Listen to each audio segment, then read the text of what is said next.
Axel Vervoort.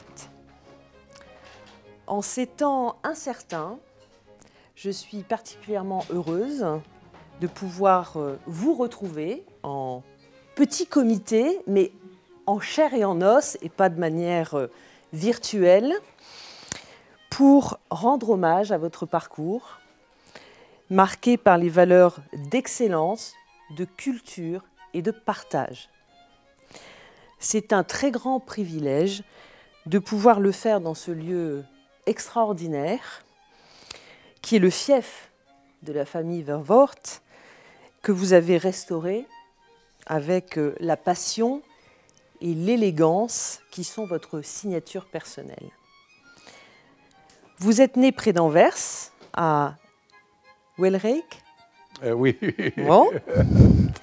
Vous n'avez que 22 ans lorsque vous réalisez votre première acquisition immobilière en plein cœur d'Anvers, un ensemble de maisons, d'où vous allez développer vos activités d'antiquaire et de marchand d'art. Avec votre épouse, mais vous cherchez à promouvoir une nouvelle façon de vivre avec l'art.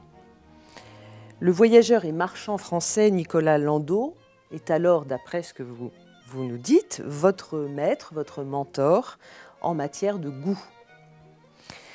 La Biennale des antiquaires à Paris, à laquelle vous participez dès 1982, vous permet de toucher une clientèle internationale qui a été séduite par votre audace et par votre goût éclectique.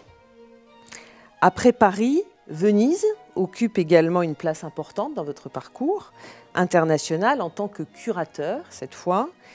L'exposition Art Tempo, organisée au Palazzo Fortuny avec l'historien de l'art Jean-Hubert Martin, marque le début de 10 années de partenariat et d'exposition.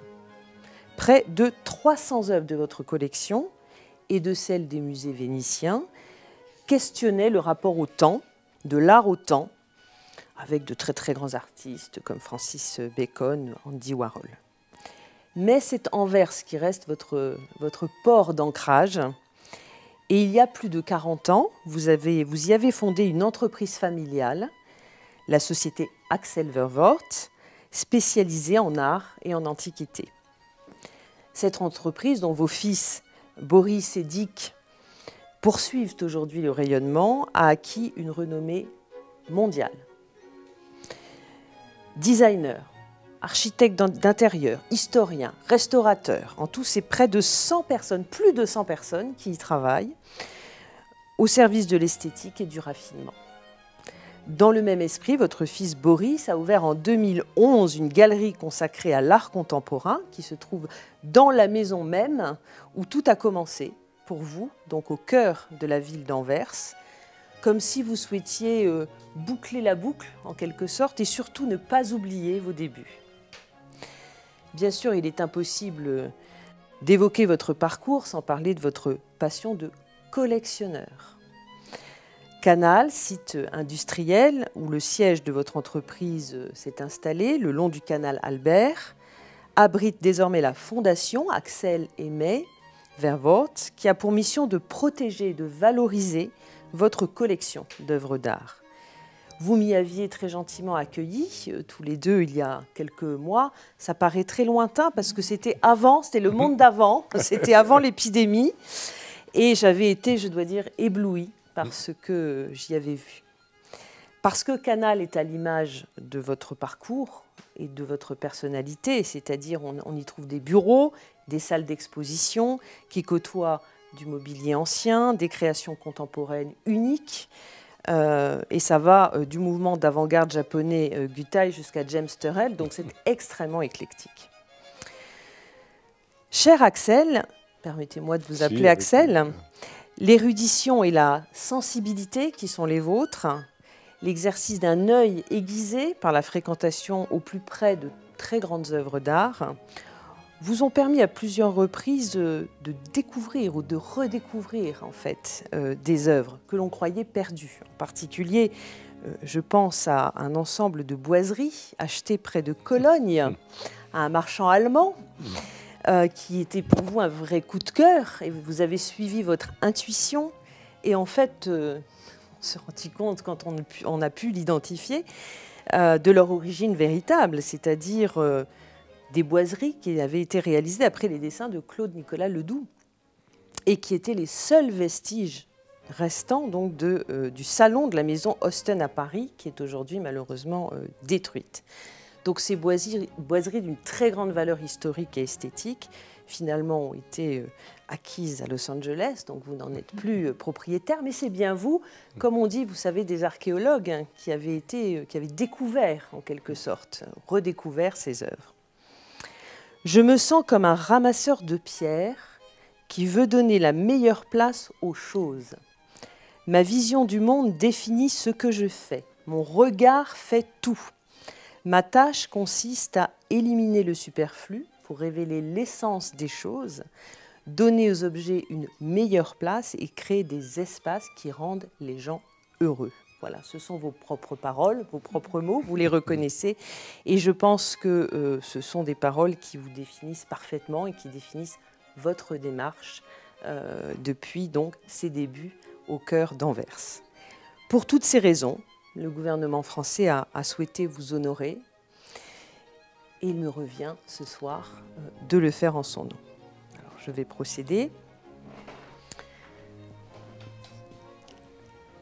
Axel Vervoort, au nom de la ministre de la Culture de la République française, je vous fais officier des arts et des lettres. Pas vous piquer. Bravo. Voilà. Merci beaucoup, Excellence. Merci beaucoup. C'est un énorme honneur que la France me donne cette décoration. Hein, et je me sens... Avoir une décoration comme ça, un titre comme ça vous rend encore plus responsable d'être plus utile aux autres et à l'art. Que c'est ma passion et certainement une chose que j'ai toujours envie de partager aux autres et de diffuser et à un autre égard. Et je pense que l'art a une place très importante dans notre vie et parce que je pense que l'art embellit la vie, mais pas le nom beau d'une façon esthétique, mais d'une façon vraiment spirituelle aussi. L'art est toujours en avant, des fois plus de 50 ans avant la science, parce que l'artiste est celui qui a l'intuition, qui sent l'avenir, et c'est extraordinaire de pouvoir partager un tout petit peu cette intuition extraordinaire des artistes et de comprendre l'art et toujours s'intéresser aussi à l'art de tous les temps. Pour moi, c'est important. Ce soit aussi l'art très ancien, qui est une source d'inspiration pour le futur, et l'art actuel, certainement aussi. Ça crée une nouvelle civilisation, et je pense que c'est quand même une tâche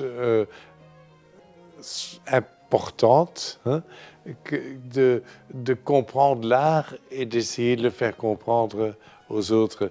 Et c'est un peu ma profession. Et je remercie beaucoup l'État français de connaître ça. Et j'espère encore être longtemps utile dans ces tâches. Merci beaucoup. Bravo encore. Bravo.